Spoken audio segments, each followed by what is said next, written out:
Good morning on this cold and frosty morning. Now, how do you feel about our country at the moment? Are we on the right track and following the correct path? And I guess it depends on what news you watch, or believe, in fact. Personally, I watch news from right across the world and read the varied propaganda we're all fed because everyone is at it. And the only thing we can do is to read between the lines. But I can assure you of one thing on my readings: we, the British, are generally not liked right across the globe. As a nation, Britain has become hated throughout the world because of its colonial past. And more frighteningly, even today. Now, Britain was the greatest empire the world has ever seen, but make no mistake about that empire is still very much in place with the Five Eyes alliance: Canada, Britain, Australia, New Zealand, and the good old US of A, and backed up by the European Union, which I'll mention later on. And more importantly, it's probably more dangerous now than it's ever been. And we all have very, very short memories. Indeed, we conveniently forget our rabid imperialism that shaped the world what it is today. Europeans stole America from the Indians. We, the British, stole Australia from the Aboriginals, and New Zealand from the Maoris, and invaded Scotland and Ireland, which has never been forgotten. We took the Falklands from Argentina, still a bone of contention to this day. And Britain has been responsible for invading 178 countries out of the 200 that exist. That's just 22 countries that we didn't invade. Is it any surprise why we are hated globally?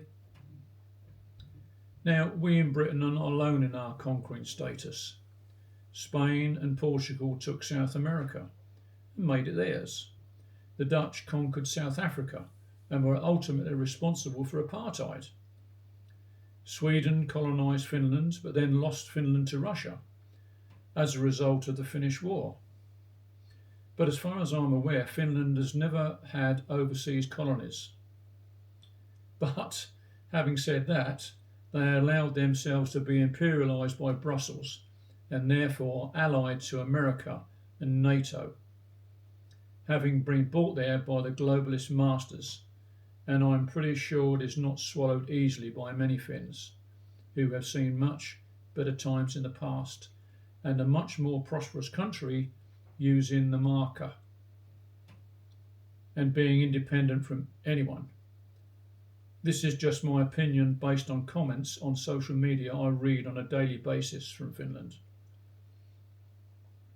Now, where was I? Oh, yes, invading countries and interfering in others. Right after the Second World War, the atrocities committed by the war machine of Germany were released onto the world with absolute horror. Britain, in its infinite wisdom, decided to allow the remaining fleeing people to colonise Palestine, and everyone at that time thought it was a great idea. But then it suddenly occurred to everyone that Palestine belonged to someone else, and consequently the wars have continued ever since. My recollection was the Six-Day War in 1967, and it has gone on relentlessly ever since. Now, I can't mention the group here responsible, but let me just say it's recognised as, at the moment, as a group outside the law. Now, let me take you back a few years to South Africa and the apartheid regime that was existed there under a white-only government. Yeah, a white-only government in an African country. Can you believe that? Well, it happened. It was then that the African National Council was formed, but the ANC was banned in 1960, right up to 1990 when Nelson Mandela was released from prison after serving 27 years in jail for his part in bringing the truth to the world. And he eventually became president and the ANC became legal. So a once illegal group became legitimate when the powers shifted, as they always do. And the rest is history. But it attests to the fact that you can ban a group outside the law, but you cannot destroy that ideal, which is what we have in Palestine right now. And only time will tell who the one outside the law truly is, because it's not always the invader who is to blame. The provocation leading up to it has to be studied in fine detail. And sometimes, in history, countries allow themselves to be invaded just so they can have a reason to kill their enemy and conquer that country completely. And this can indeed be termed as a false flag operation, and it goes on all the time in this very, very corrupt world.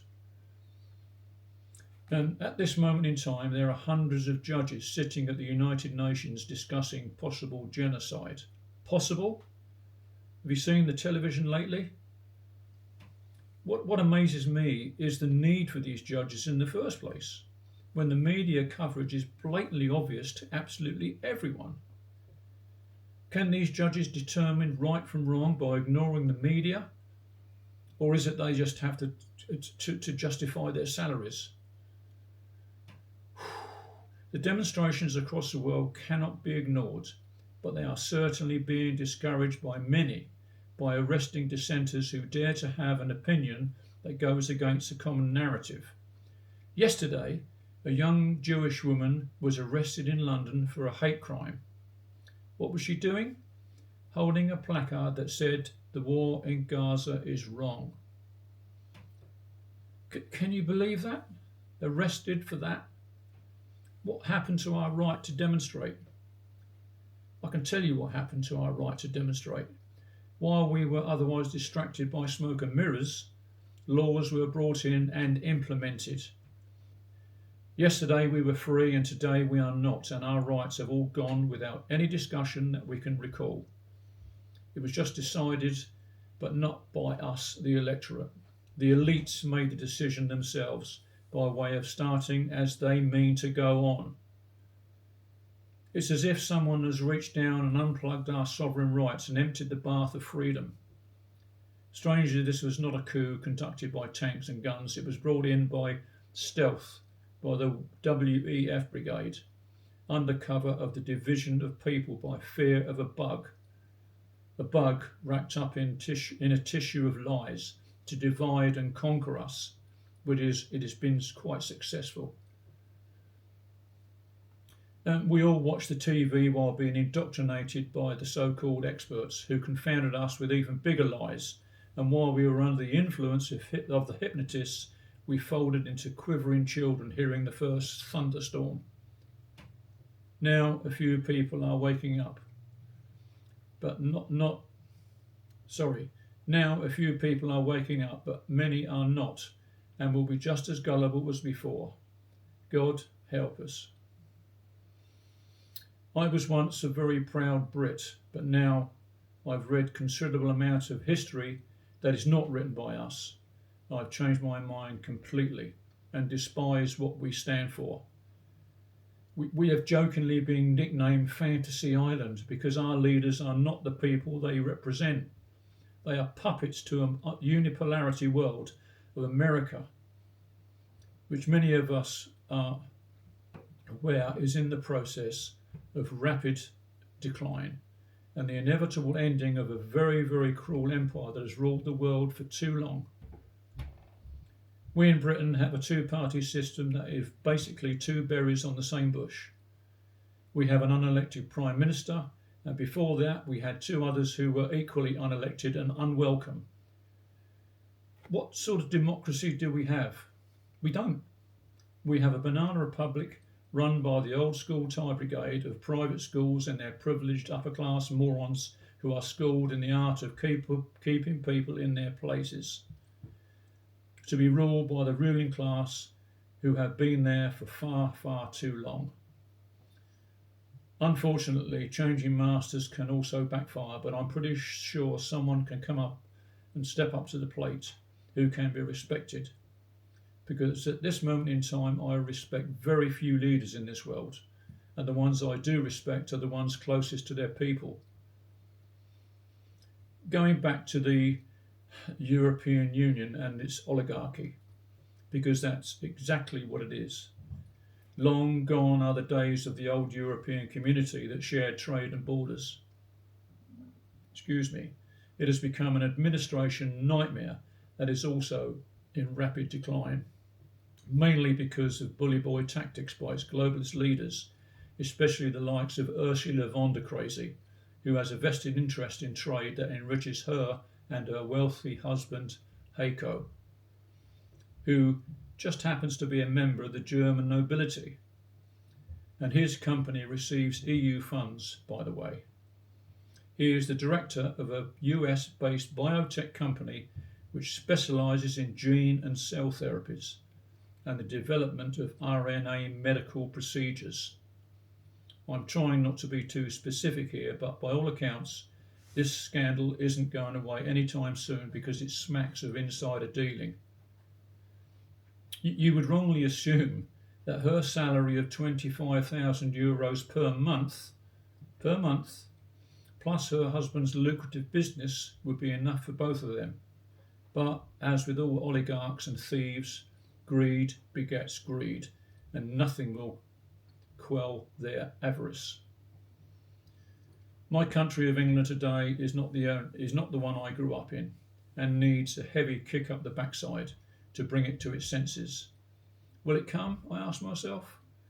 Maybe it will come from the bad decisions we are making right now, or should I say the decisions made by unelected leaders like Sunak and Cameron, who venture blindly to the diktat from America, to boldly go where no man has gone before. It should be written as to blindly venture into the abyss. Because make no mistake, that's where we are headed for a disaster of unimagined proportions by going down the old colonial route with the Five Eyes Alliance. The world has changed and the West is no longer the power it once was to bully others. Britain no longer rules the waves. And if it's not very careful, it could end up under them in Davy Jones' locker. I'm looking at the weather forecast and it predicts there's a storm coming. Yes, there most certainly is, and I'm pretty sure the storm we are looking at is not the one predicted by the weathermen. So, my friends, take care and have a good day, because this is all just my opinion, but undoubtedly on the minds of many of you. So, keep thinking, because in the future that's all you may have. Bye-bye.